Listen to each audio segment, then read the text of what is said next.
Hi, I'm Brent Stafford, and welcome to another edition of RegWatch on GFN.TV. The WHO's Framework Convention on Tobacco Control was designed to reduce the global burden of tobacco-related disease and death.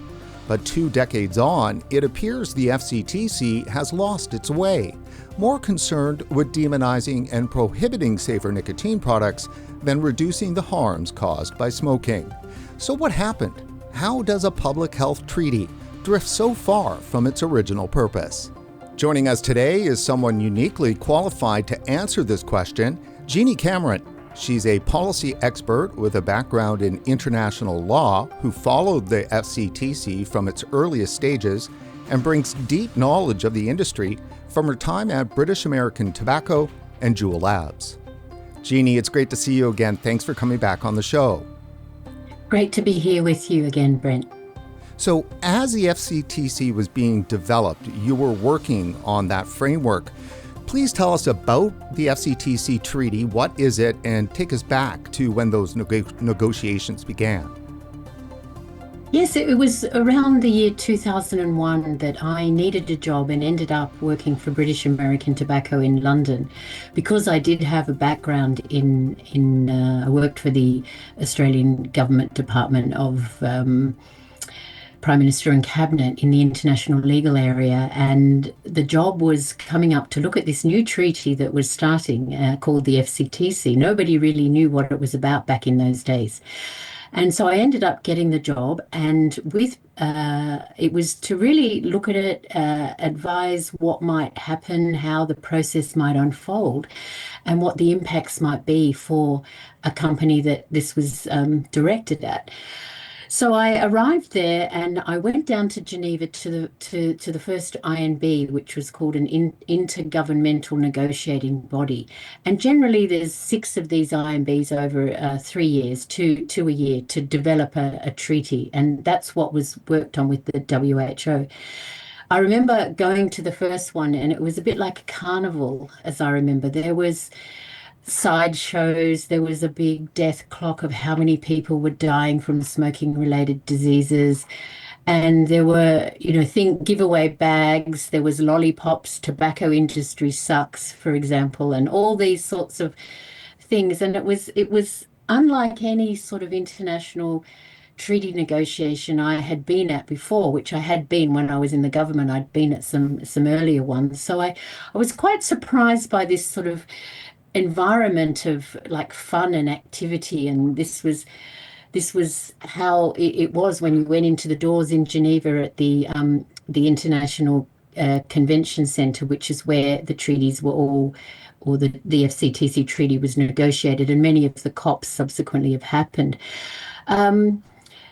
At that time, there was a lot of NGOs involved. The NGOs were able to sit in with the government delegates, and there were many of them. I just remember looking from the public gallery where I was sitting, and there was 20 seats in the public gallery available.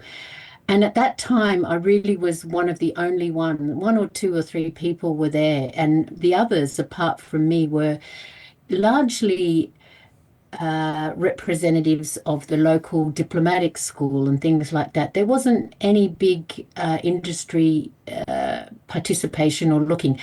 But because of my background, I knew that you could go in there and observe. And so I went down there to observe. And it was, as I said, quite a carnival.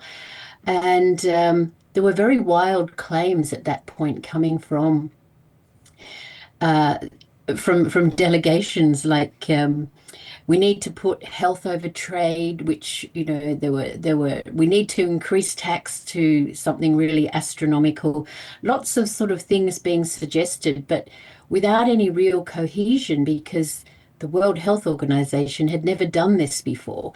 While trade departments and diplomatic entities were very used to negotiating treaties, this was the first time that the World Health Organization actually had undertaken this process. It exercised Article 19 of its constitution to do this.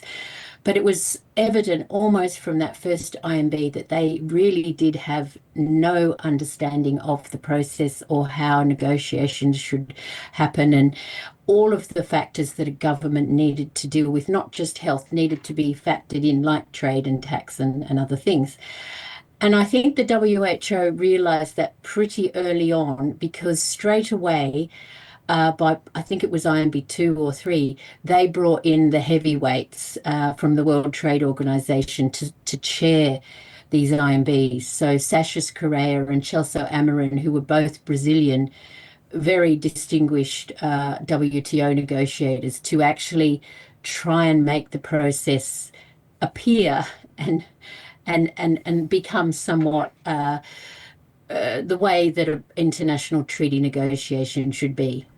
So this is in 2003 is when the treaty was adopted and then went Yes, into force in 2005.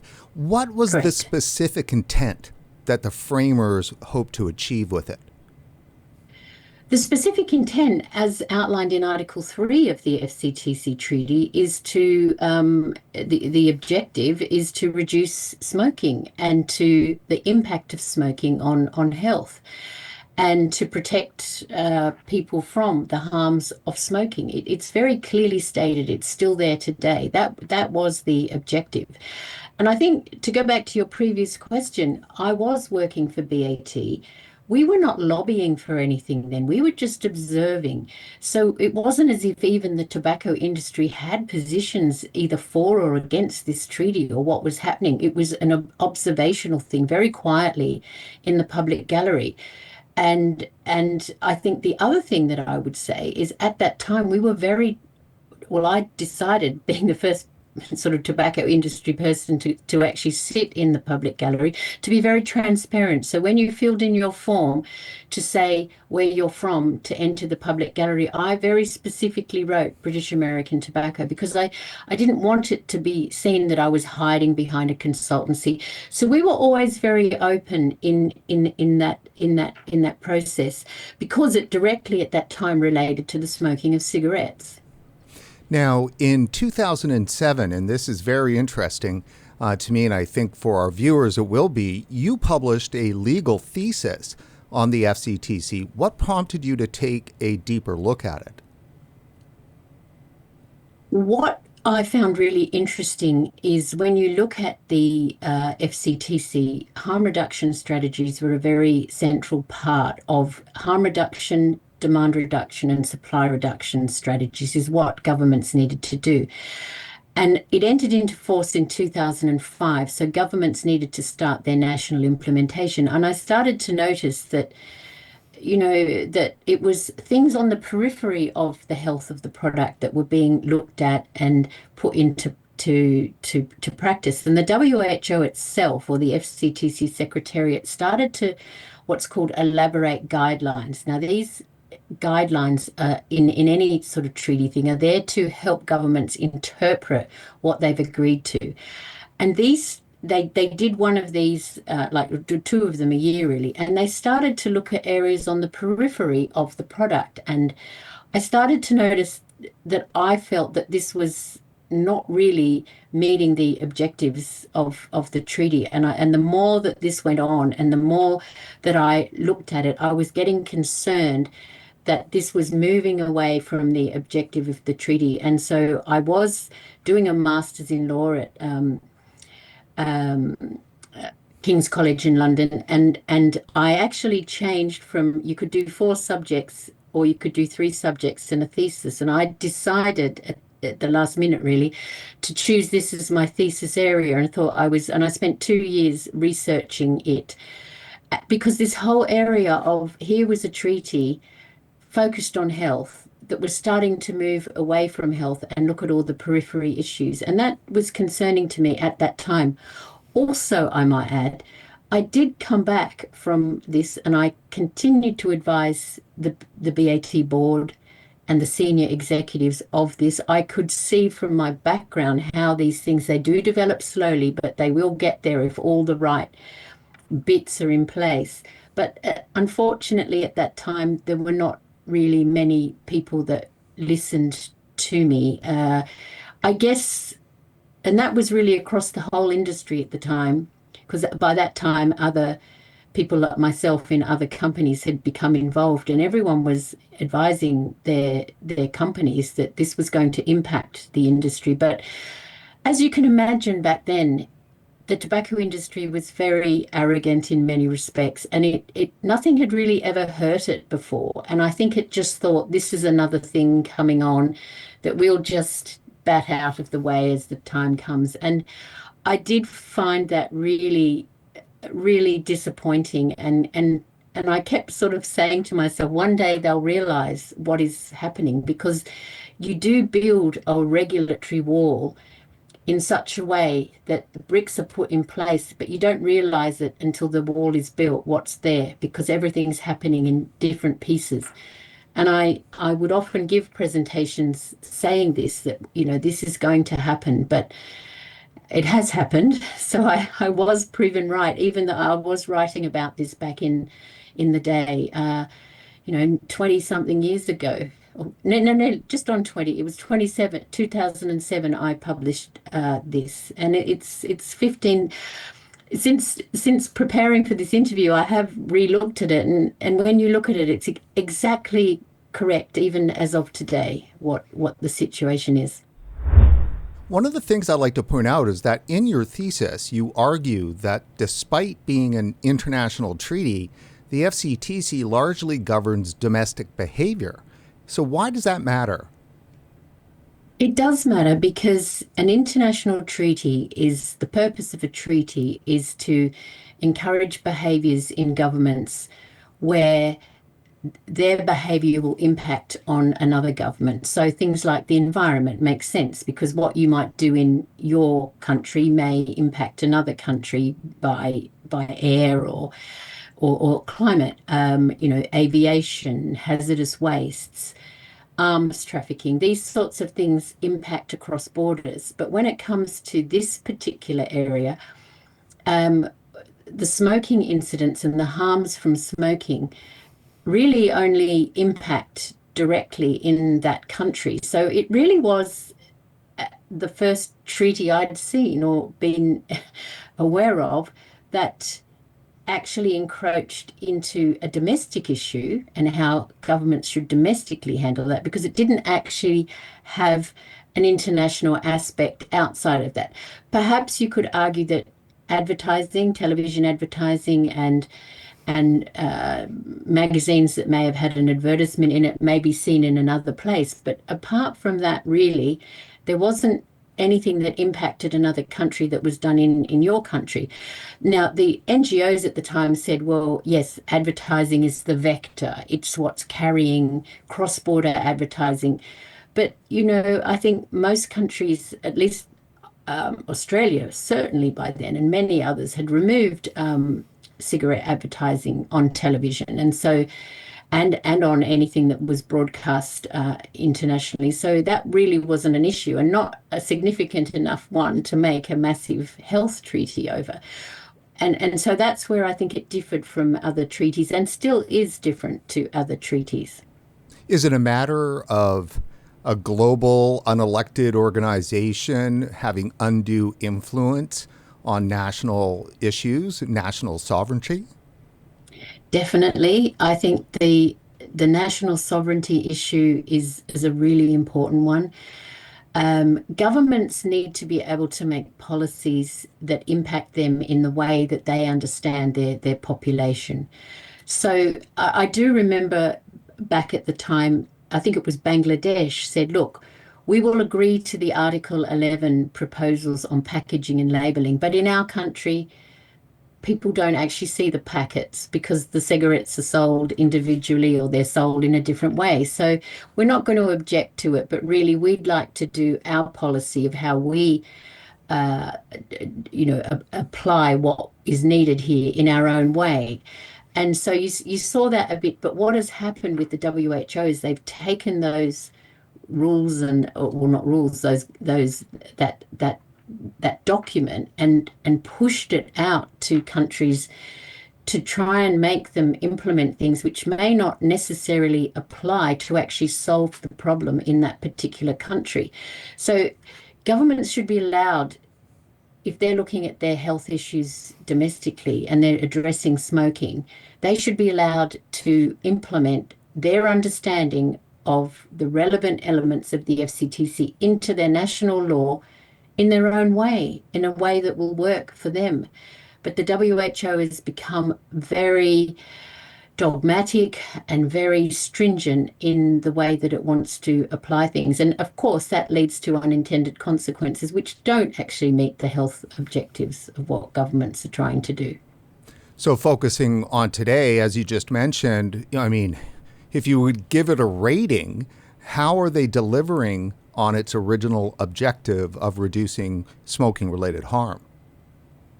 I'd give it not much at all, maybe a 1 out of 10, because honestly, if the objective was to reduce smoking rates, that has not happened in 20 years. And part of the reason why that is because it's shifted focus away from smoking towards nicotine and to other things. And in my mind, it's following the money.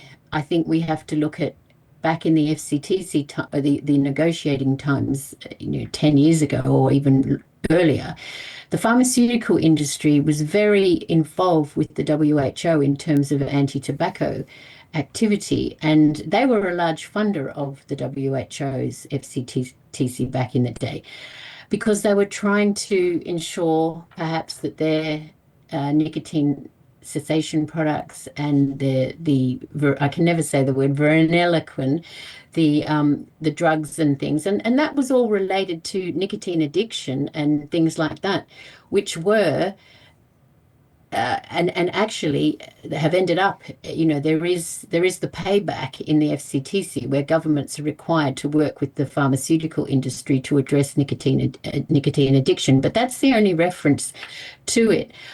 But I think as time has worn on and where we're up to now, the focus has shifted to be much broader than smoking. In fact, it's almost become focused not on smoking and cigarettes, but on the newer novel nicotine products that we have, which is completely the opposite of what the treaty was about, which I do find very concerning.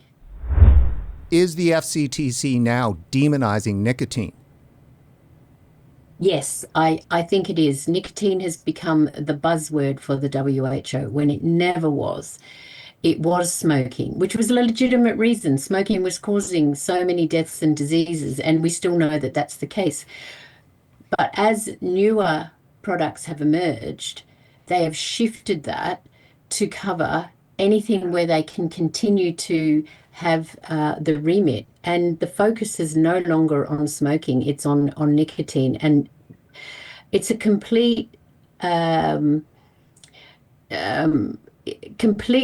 ignores any science and evidence that is coming from anywhere or any entity, in the world. Even, in the UK, the Royal College of Physicians, many US, other significant health bodies who will tell you and have done years of studies that safer nicotine is safer. It is not as harmful as smoking. And yet the World Health Organization, as the world's leading, or should be, health body, is completely ignoring all of that science and evidence, which is there has to be another reason, because if the science and evidence is there, why would you ignore it?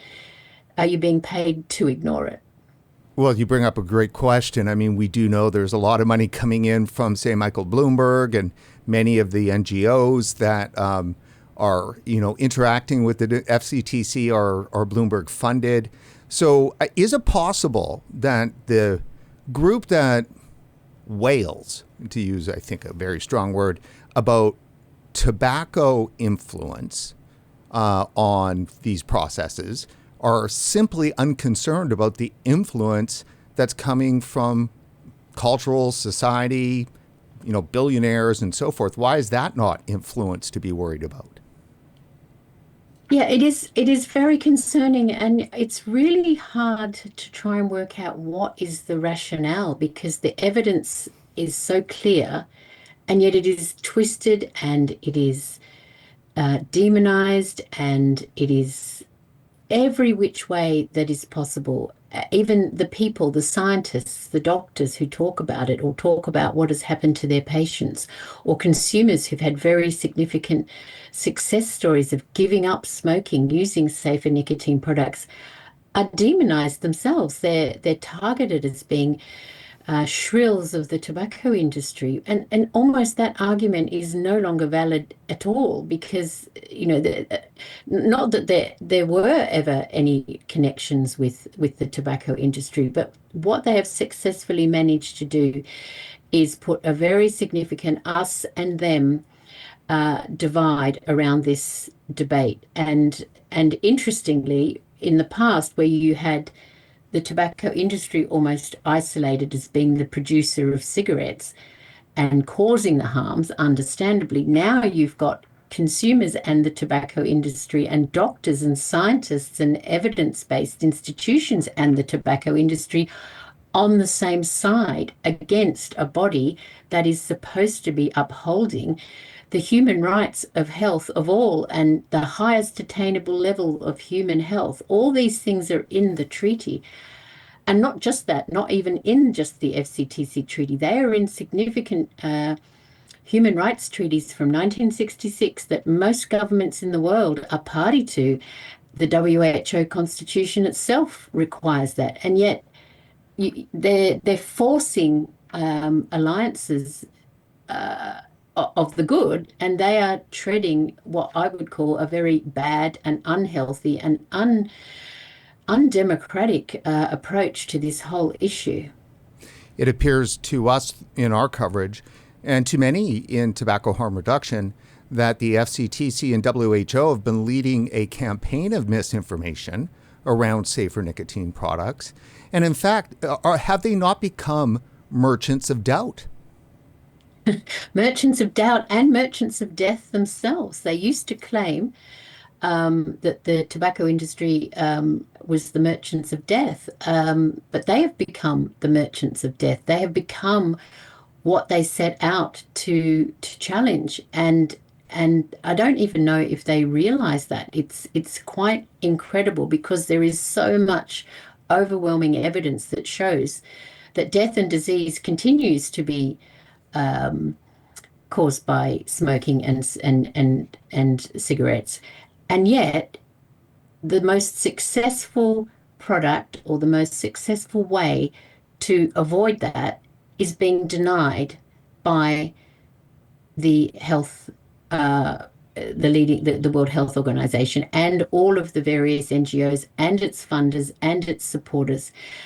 And I think one of the things that is truly concerning about this is that there's no real challenge to there is lots of challenge from all of the the consumers, the doctors, everywhere, but it's not resonating with policymakers, and that is a huge problem. Why is that happening? And I used to say that maybe 5 years ago that this was not happening due to the fact that the harm reduction side was not as well organized as the other side. They certainly don't have as much money, but there were different messages going out. There were all the right messages, but you'd have doctors talking their language, you'd have consumers talking their language. Everyone would be talking language of the right things, but it never was clear, strong and consistent messages from one side of the argument, which from a public affairs perspective is a limitation. Whereas the other side talking against nicotine, talking against safer nicotine products is very well organized. It is very well funded. They are on message. And even back then when I wrote my thesis, and I still believe today, it will become a textbook case of how to do something. They have been so successful with the wrong issue, but I think the tobacco harm reduction side is getting better. It is understanding more about how to connect those arguments together, how to speak the same language. Because when I go to events and things, you do hear the same sorts of messages. You see much more clever campaigns about how to get this message across. You see targeted discussions. You see things that are really conveying the right arguments in the right way, which is causing them to actually fight back all the more. But I think we saw at COP10 last year for the first time, where I've always pointed to, the only way you can change this policy is through national governments at the international level. And you started to see national governments actually standing up to the WHO and the mantra. And why is that? That is because doctors, consumers, all of the relevant bodies in those countries got their message across to their governments. And that's the only reason that would have, governments wouldn't just dream up, we're going to change and now support harm reduction. They were pushed to that by their own domestic consumers, doctors, etc., and listening to evidence and having that information pointed to them to say, hang on, maybe we need to look at this a little bit different because we're acting against the evidence. And I think I'm absolutely hoping that at the next COP 11, that will happen all the more. And so I do think things are starting to get traction, and I'm really hoping that that's the case.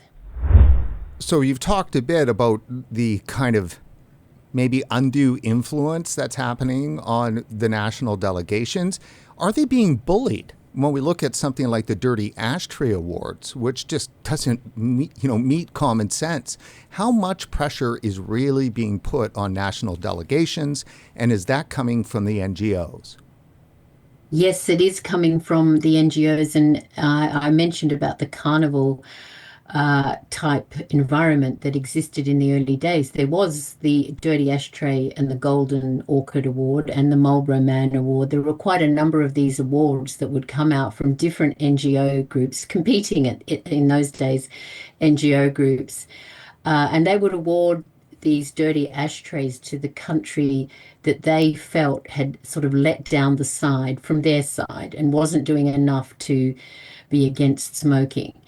And governments certainly, depended culturally, of course, would be very sensitive to that. If you were, say, Japan, it hit a lot harder than if you were, say, Australia. You kind of, and people, they didn't like to be outed like that in terms of the governments. It wasn't looking good, so people tried to avoid it, and it did certainly exert a lot of pressure.